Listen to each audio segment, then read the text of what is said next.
The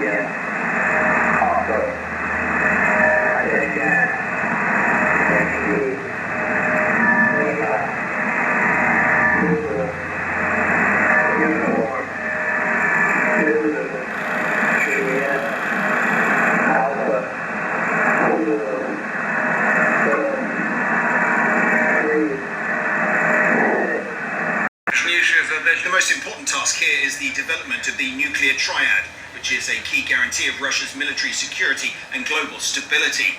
Already about half of the units and formations of the strategic missile forces are equipped with the latest Yars complexes. The troops are being re-equipped with modern missile systems with the Avangard hypersonic glide vehicle.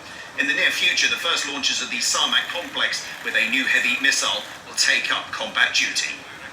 So this is indeed a significant piece of news. President Vladimir Putin announcing the deployment into combat duty of the Sarmat nuclear complex. The Sarmat system is unrivaled in the West in terms of its destructive power. Over 135 feet high, it can deploy up to 10 separate warhead systems via the hypersonic missile system and glide systems. It's also capable of deployment from land-based systems like the Yars system, which is a mobile launcher, and Russia's nuclear submarine fleet.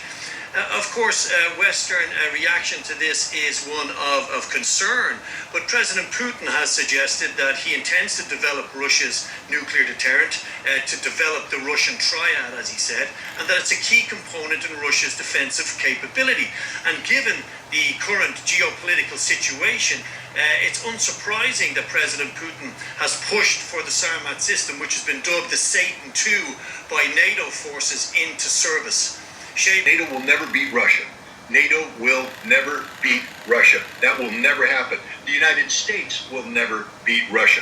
We don't have the military capacity to defeat Russia in a large-scale ground conflict in Europe. That is a statement of fact. We could put everything America has in Europe today, and the Russians will beat us because we're not that good anymore. Now, we could spend trillions of dollars to rebuild the American conventional warfighting capability, but that's going to take years. The army we have right now cannot fight the Russians. It's physically unable to fight the Russians. As General Cavoli, the commander of U.S. forces in Europe and the Supreme Allied Commander, noted last January in a presentation he made to a Swedish Defense Forum, the scope and scale of the violence taking place in Ukraine between the Ukrainians and the Russians is beyond the imagination of NATO. Listen to what I just said, beyond the imagination. Now, if you're a military planner, that means you haven't imagined this, so everything you're planning for doesn't take into account reality. You don't have the firepower necessary. You don't have the force structure necessary. You don't have the tactics. You don't have the equipment. You don't have anything necessary to fight that conflict. And that's the state of play with NATO forces today. They spent the last 20 years preparing to do nation building in Afghanistan, low intensity conflict around the world, limited military peacekeeping missions in Europe. The last thing NATO has been preparing to do is put 120,000 men across the border to carry out large-scale ground combat against a peer-level force who is combat hardened and has been doing this for 15 months, is more prepared than they are. NATO can't do this, and yet van der Leyen, Stoltenberg, and others continue to pretend as if NATO has this capacity. They don't. NATO is bankrupt. They're bankrupt in terms of their training, their capacity. They've given all their weapons away to Ukraine. That's been burned up.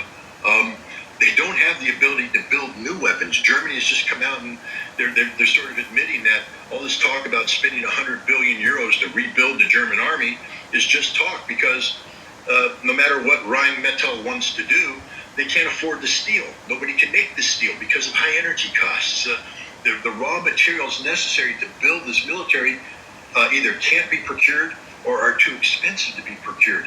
And that's all of Europe is in that situation. So this notion of a rebuilt NATO army, etc., or in America, find a defense contractor right now that's prepared to do the short-term contracting necessary to produce the weapons that Ukraine needs. They won't. Why? Because their job isn't to create an American or a global defense capable of standing up to Russia. Their job is to make money.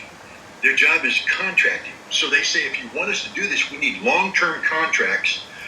So we produce enough equipment so that the profit margin is sufficient to make our investors and our board members happy. Russia doesn't have that problem. When Putin and the Russian leadership say, we need you to do X, Y, and Z, the Russian defense industry says, yep, we're doing it. Because they work for the state. They actually care about the defense of the state. Lockheed Martin and Raytheon don't give a rat's ass, excuse my language, about the defense of America. They only care about the bottom line.